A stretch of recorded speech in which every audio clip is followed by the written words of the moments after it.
nagpakilala sa inyo. 10 years old pa lamang siya nung maging commercial model at ngayon matunog na matunog ang pangalan niya hindi lamang sa advertising world kundi sa showbiz.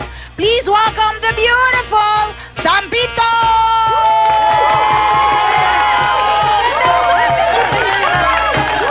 Ay, ang ganda naman itong batang ire! Good morning! Hello, good morning everybody. Wow! Pasok na pasok ka sa ano natin, sa paksa natin ngayong umaga. Paksa. Beauty. Beauty, wow. Oo nga. Salamat Okay. sa paggising mo na maaga Oo nga. at pagtayo sa alongga po. Tama. Okay. Sam, first question ko sa'yo. Kailan mo na unang na-realize na maganda ka? Alam mo, late na. Kasi dati, di ba, 10 years old, I was doing commercials. Oo. Oh! I was doing commercials. Feeling ko normal pa rin ako noon. Feeling maganda. Ah. Sa feeling ko normal lang ako noon. Siguro mga 13, 14 na. So, ano yon? Was it what you are now? What you've always wanted to be? O nung bata ka, meron kang pangarap na malayo sa kagandahan na, Sobrang layo actually. what did you want to be? But when I was a kid, I wanted to be a lawyer. Ah, okay. Kasi my mom's a lawyer, so parang walang Oo, role I read that. model, Oo. ganyan-ganyan. Pero when I realized I really love clothes, so sa college, nag-fashion design ako. Oo. Never ko naisip maging artista talaga ako. Feeling ko, fashion design lang talaga path ko. Yun lang. Yun. Hindi model.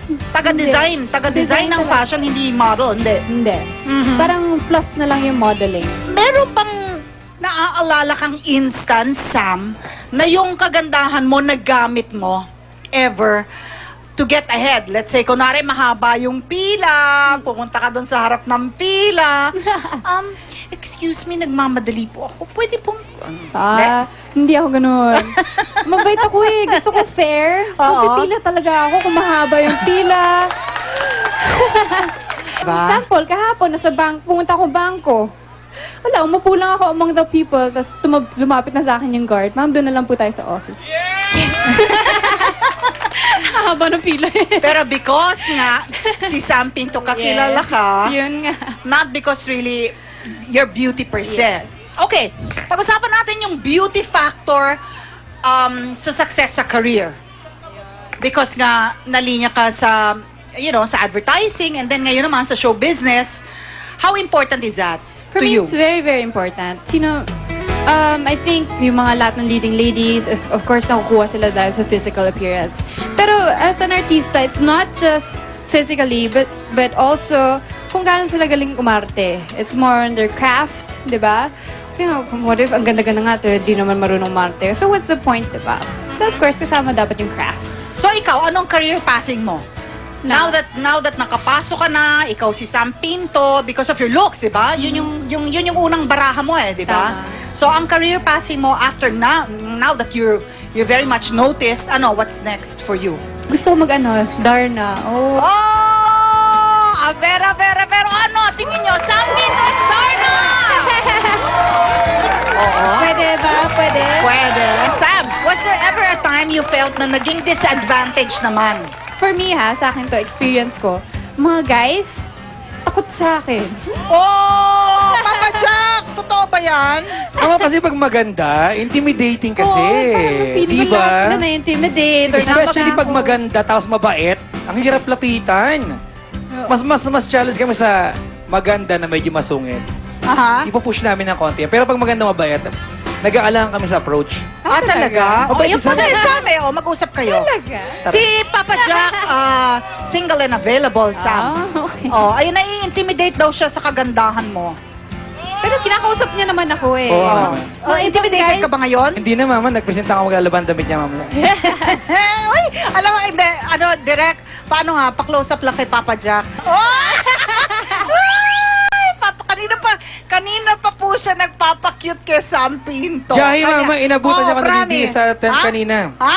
Inabutan niya nagbibihis sa tent. Pagpasok niya, wala akong sa lawan. Sam, anong chances ni Papa Jack?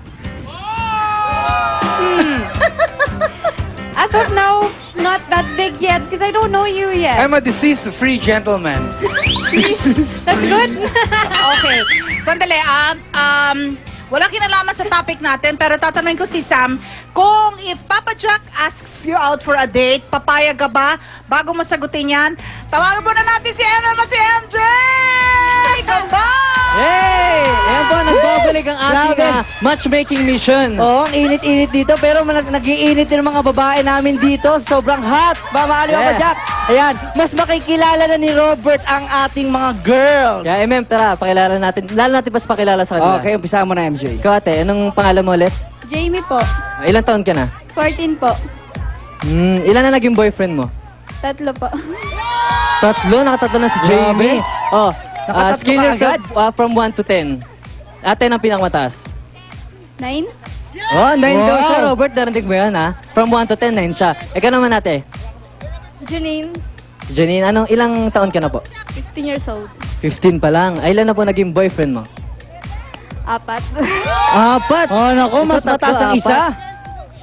So, from 1 to Oh. 10, pang ilan ka sa tingin mo? 10. 10! 10 siya, perfect. Siya, Kuya Robert, narinig mo? Nako. Okay, girl number 3. Naguguluhan si Kuya Robert. Darlene, Si Darlene, ilang taon na si Darlene? 19 years old. Ilan na naging boyfriend? 4. 4 din, oh! 4 din. Ayaw patalo. Parang ngayon lang yan, ah. From 1 to 10, pang ilan ka? 9? 9, nagpa-humble pa. Ngayon naman, si Kuya Robert may tanong para sa inyong tatlo. Game. Kuya Robert, umpisahan mo ang tanong. Okay girls, ano sa palagay niyo yung pinakamagandang bagay tungkol sa inyo? Oh, Unahin natin interesting, si, ha? unahin natin si Jamie. Yung pagiging mabait ko? Ano masasabi mo kay Robert? Pwede. Pwede. Ate Janine, ikaw naman. Siyempre mapagmahal. Pagmahal daw siya kay Robert. Pagmahal kay Robert. Eh si Darlene naman. Mapagkakatiwalaan. Pagkakatiwalaan. Okay So ba? isa mabait.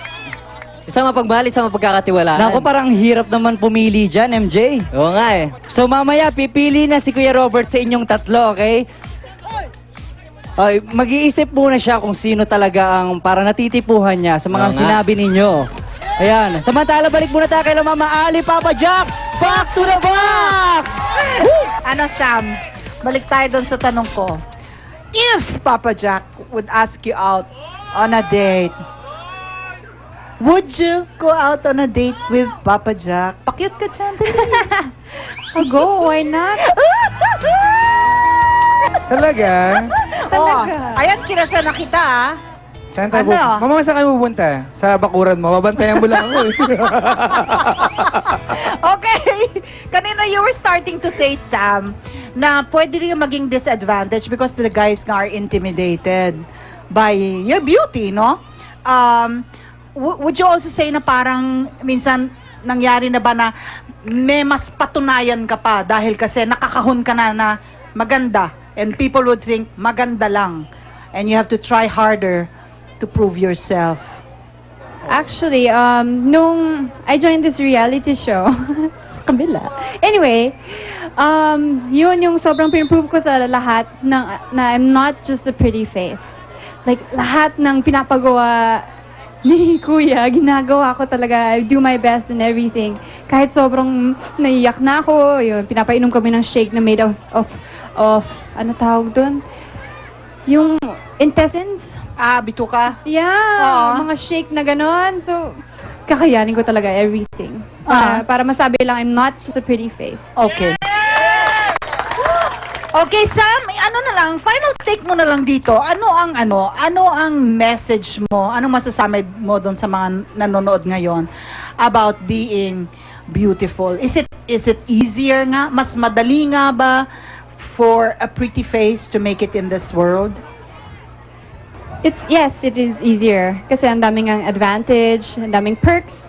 Pero of course, hindi lang lahat ganda, hindi lang lahat physical. It's all really ends sa ulo, kung anong laman ng ulo mo. Diba?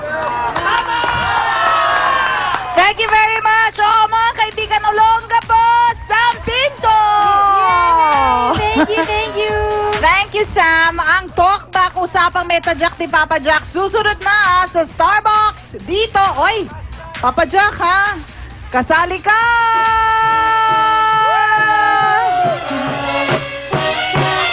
Papa Jack, woo!